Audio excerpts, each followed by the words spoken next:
tonight, we are digging into one basic question. When does the government's duty to protect its citizens supersede our personal freedoms? To go maskless, to see our friends, and say what we want on Facebook.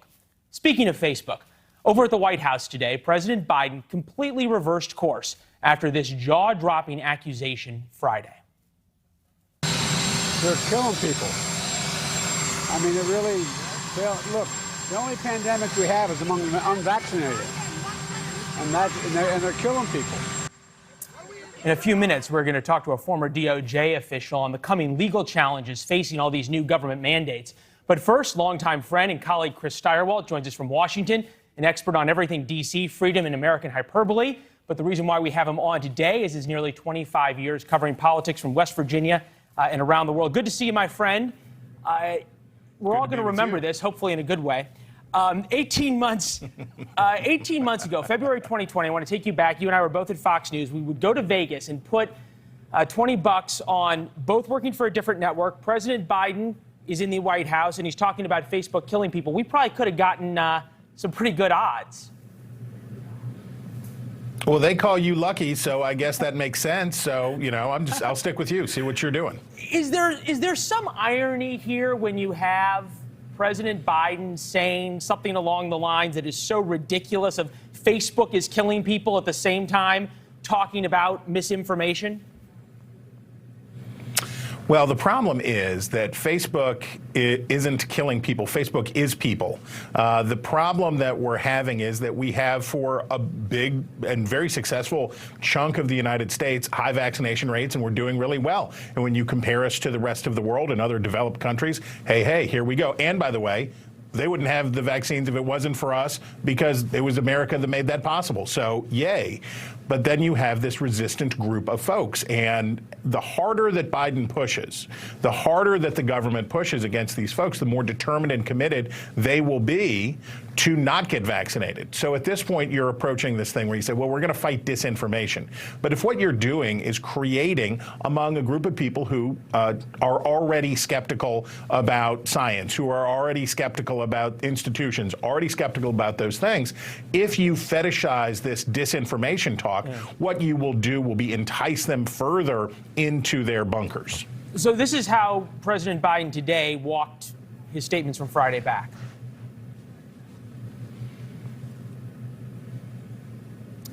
Doesn't look like we have the soundbite. I was asked that question about what do I think is happening.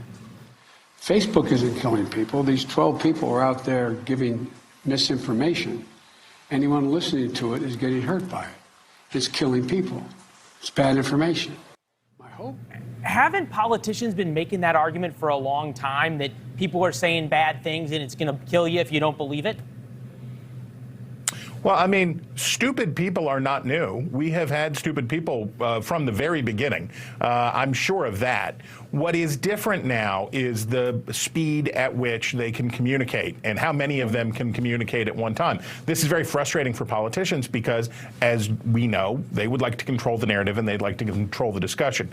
This one has a difficult overlay, though, because this is a public health crisis that did kill has already killed more than 500,000, approaching 600,000 people. This is a big deal. And as it ties into what you were talking about initially, if we want to go maskless, if we want to get back to normal in the United States, we have to take advantage of this great opportunity that we have.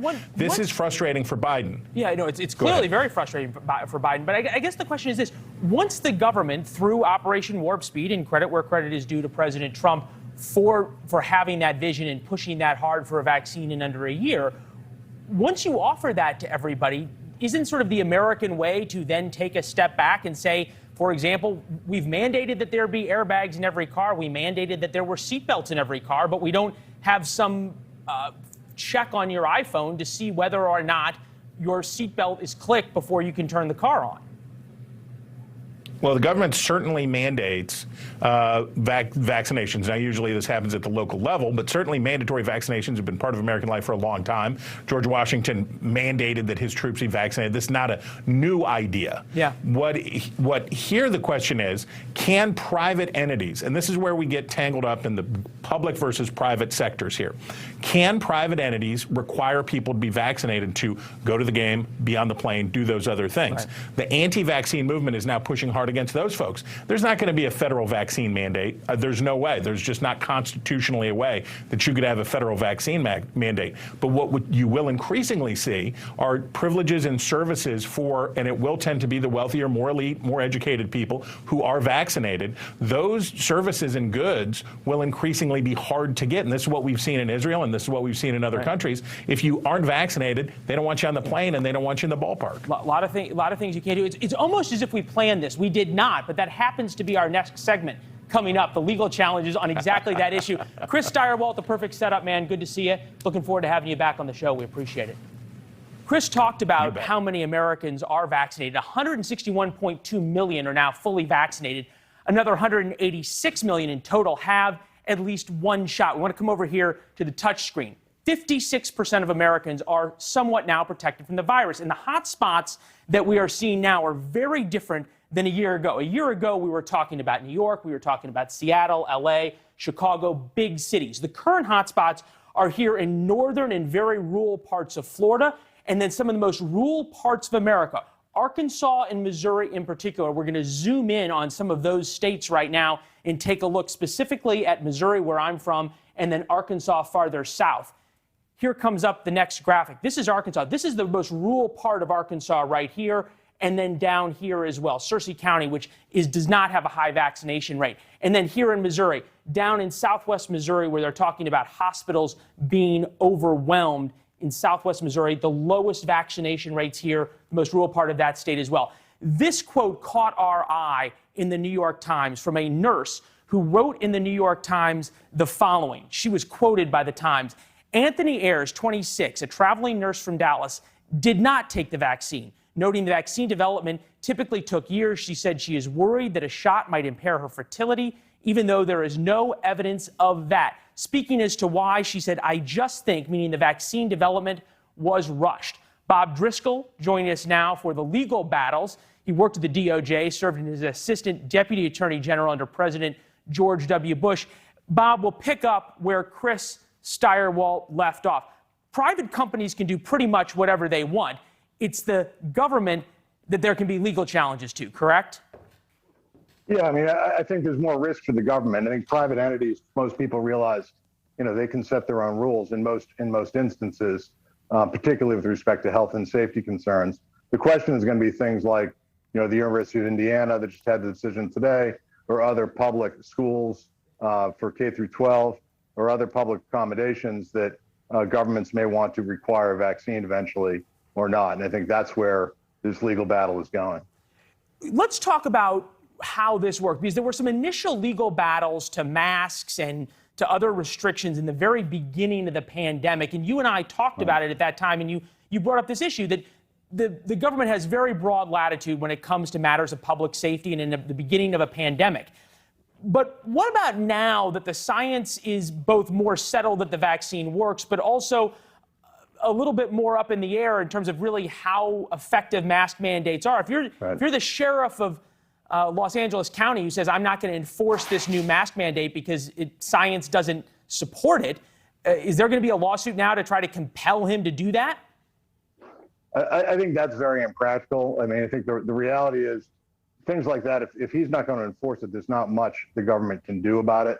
And I think that almost has less to do with vaccines and it has to do with, enforcement discretion of law enforcement. And if there's something that's a widespread violation that a sheriff doesn't think it's worth his time, then I think there's going to be a problem. And I think he's not going to do it. It's going to be hard to enforce, and either trying to terminate him or take other action would be all they could do. I think what's more interesting, frankly, is, the government trying to do these things, mandate vaccines for college students, for certain government employees, hospital employees, things like that, public hospitals. I think that's where you get, like you said, the records becoming more developed. I found the Indiana case very interesting today. Some students sued the University of Indiana, which is requiring vaccines. There's a federal case. The judge upheld the University of Indiana's right to require vaccinations to attend on-campus classes. But the opinion was very measured, and it looked at the data, and it indicated that things might change if the data change. That's kind of where we're at in this. Where do we get into this sort of balance here, especially in sort of these like quasi-public-private things? I'm thinking about ballparks that may be owned by the city but managed by the baseball teams. airlines where the planes are owned by private companies, Delta and United, but then at the same time, the FAA sets the regulations? Right. Well, I think there's going to be I think the federal government, frankly, is not in as strong a position to do health and safety regs sometimes as local governments are. There's a complex constitutional analysis you have to go through about whether or not the federal government has authority to take given action. They can tie funds to certain things. They can certainly issue forgive me, I've only got about 45 seconds left. What is the watershed moment that you look at where you'd go, oh, wow, the dynamic has really changed between who has the upper hand, the anti-maxers, pro-personal freedom versus the government?